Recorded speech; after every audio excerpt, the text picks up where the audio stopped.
Hello everyone and welcome back to The Perfect French with DYlane. Today we have a bit of a different setup. This is something that I never shared with you, but usually when I film I have to move furniture just to get a piece of wall where I can film with a good acoustic. And today I just didn't feel like doing that, so I'm in my living room. Let me know if you actually like this setup a bit better, or if I just should go back and move furniture around. So enough about my filming process. Today we are going to talk about the difference between tu and vous. Tu and vous. So I asked a few weeks ago what you wanted to see, what you wanted to learn between the pronunciation course and the conjugation course. And someone asked to know a bit more about tu and vous. So I did a video about tu and vous already, but there are a few things that I did not include. For me, using tu and vous is very natural because I've been using it since I learned how to speak, so it's very easy for me. And sometimes the question that you have, well, I don't ask them myself. I try to think about all the small things that you could ask, all the little difficulties that you could encounter, but sometimes I don't think about everything. And something that I didn't think about is how to use vous and vous when it's vous for one person, so very formal, or when it's vous for a group as informal. Does it change anything in the grammar? Do you have to make your sentence differently? So this is all the things that we are going to talk about today, starting with tu. But first, let's do a quick reminder for tu and vous. So if we look at the pronoun in French, we have je, tu, il, elle, on, nous, vous, il, elle. So if we translate them in English, you can see that tu and vous both mean you. So this is basically the problem. This, and also when you look at the possessive adjectives. So when you have ton, ta, tes, ou votre, vos, well, this is the same thing. In English it's your, but for us we have two different ones. So you need to know when to use them and when to use them properly. So let's start with tu.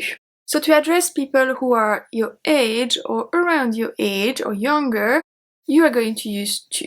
Try to estimate, don't ask people age. Do not do that. I know that some cultures refer to people in a specific way depending on the age. We do not do that. You have to estimate. Tu with no age criteria. If it's your friends, you're going to say tu. If it's your friends' friends, you're going to say tu. If it's your family, you're going to say tu. My husband, well, I said tu, obviously. My colleagues, when I had colleagues, I used to say tu. People on the internet. With people on the internet, it tends to be a little bit more relaxed on the internet, you know? So you can technically use tu. For my in-laws, it depends. So my brother-in-law, I use tu. My husband's cousin, I use tu. The rest of the family will come with vous. And other people that you're not friends with, but if you have a good relationship with them, you're going to use tu as well. For example, my neighbors, so I grew up in a very small community and I have a few neighbors around that I know very well. They've been living there forever and I just know them very well. Even though we are not friends, I still use tu because I know them very well. But the neighbors after that, I use vous, if that makes sense. So this little bubble of people around you that you're comfortable with, but you're still not technically friends, you use tu. Same thing if you are friends with some people for a very long time, you most likely know their parents, and there's a good chance that you're going to use tu as well. And the last one, it can seem surprising, but in my career I had a few bosses, and some of them I use vous, but some of them I use tu.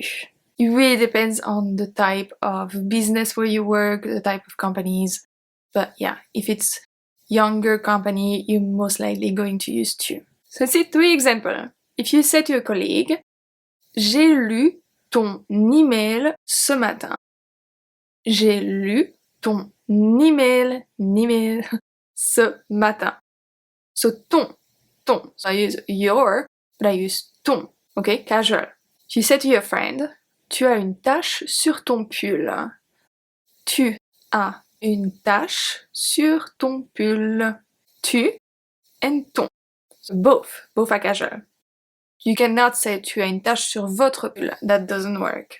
Or if you ask a question, you can say est-ce que tu as reçu ta nouvelle voiture? Est-ce que tu as reçu ta nouvelle voiture? Now let's see, vous when it's only for one person, so when it's formal. So basically, anybody that is older than you, technically you should use vous, unless you're very comfortable with that person. So anybody that is work-related, and when I say work-related, I actually don't know if it's the correct term, because I don't mean you working, I mean them working. If you go to the store, the cashier is working, you have to use vous. If you go to the vet, you use vous.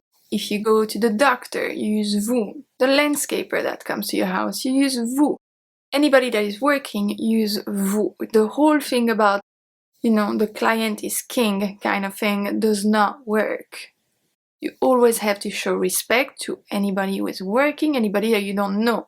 Of course, it doesn't apply if it's your cousin working at the grocery store. You can say tu. So no matter who you are, you always have to use vous for anyone who is working. Unless, of course, you have a good relationship with them, That's a very specific case. For example, my dentist. My dentist, I will say back at home, I mean not here, but I will say that he is around 50.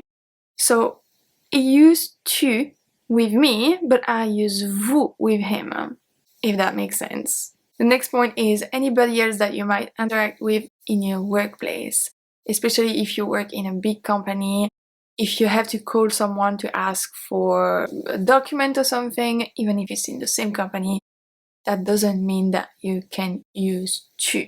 So if you phone someone that you basically never talk to, you have to use vous. Also, like I said before, your boss, you might have a boss with who you can use tu, you might have a boss with who you have to use vous. Next point, my in-laws. So I told you that I will use tu with my brother-in-law and my husband's cousin. I will not use tu for my parents-in-law. So my father-in-law, my mother-in-law, I will not use tu if I was talking to them in French. I talk to them in English, so it's easier, but if we were speaking in French, I would use vous. Same thing for my husband uncles and my husband aunts. I told you that your friend's parents that you know very well, you can use tu. Well, the other ways work as well. If you don't know your friend's parents very well, you have to use vous. And something that I want you to understand is that even people who speak French still struggle with that. Sometimes you might feel comfortable and you will say tu, and then the person will say on n'a pas élevé les cochons ensemble. On n'a pas élevé les cochons ensemble. That means we didn't raise pigs together, which is an old expression to say we are not close. You have to use vous with me. There has to be some kind of respect. So then you apologize and you keep going with vous. So if you're not sure, use vous. Worst case that can happen, the person can say, oh no, that's fine, you can use tu. Tu peux me tutoyer. Worst case. For me, I always use vous instead of tu if I'm not sure, just because of that. I don't want to offend anybody. Now, vous, when there is more than one person, when you just talk to a lot of people at the same time. We'll see a few examples after. So I never went too deep into this subject, especially on the last video I did about tu and vous, but someone asked me, like I said, if we have the same grammar rules. Do we have the same grammar rules when it's a group of people that when it's one person and it's formal? The answer is yes and no. So the thing that is going to change if it's only one person or group of person is when you have a verb conjugated in passé composé with the auxiliary être, to be, the participe passé is going to agree in gender and numbers. So if you talk about one person, the participe passé is not going to have anything at the end. But if you talk to a group of people, the end of the participe passé is going to change, depending if it's a few women or a few men or men and women. That's the thing that changes. But you're not going to encounter that too often.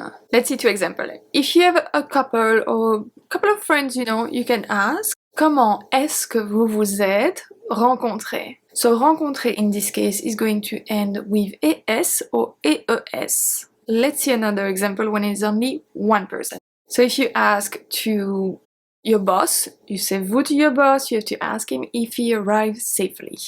You have to say, est-ce que vous êtes bien arrivé? Est-ce que vous êtes bien arrivé? Arrivé has nothing at the end because it's only one person, it's a man, so arrivé is going to stay. That's the only thing that changes if it's one person or a group of people. That's it. Let's see two more examples. For example, if someone asks you for direction in the street, you can say vous allez tout droit, et vous tournez à droite. So you go straight and you turn right. Vous allez tout droit et vous tournez à droite.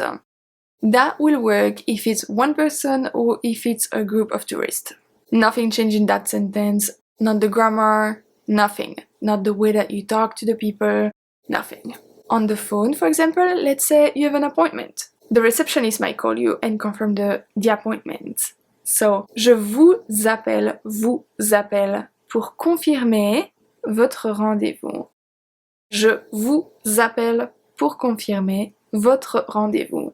And it will be exactly the same if it's for a few people. Imagine you getting married and you have to plan your wedding and you have an appointment with your husband and your wife to go see the venue, for example, and that person confirmed the appointment. They will use the exact same sentence as if it was for one person. Another thing that can be a tiny bit different is when you ask a question, and here we have some level of formality. So for example, if you ask, est-ce que vous voulez un café? Est-ce que vous voulez un café? Do you want a coffee? You can ask that to one person or to a group of people. If the one person, it's not extremely formal. You would not ask that to the president, for example. But you can ask that to a group of 5 people sitting at the table. You can ask, do you want a coffee? Well, you can use, est-ce que vous voulez un café? But what if it's actually the president that you ask? You can say, voulez-vous un café? Voulez-vous un café? That's a bit more formal. But you can also use that if it's a group of people that you have to show a lot of respect. Imagine this is the president and the first lady and you ask them if they want a coffee, you will say voulez-vous un café? So est-ce que vous is still formal but a little bit less formal. Okay? That's it for this lesson. I hope I answered all your questions. If you have another question, please leave it in the comment section. I will do my best to answer and to help you. And I will see you soon for another lesson.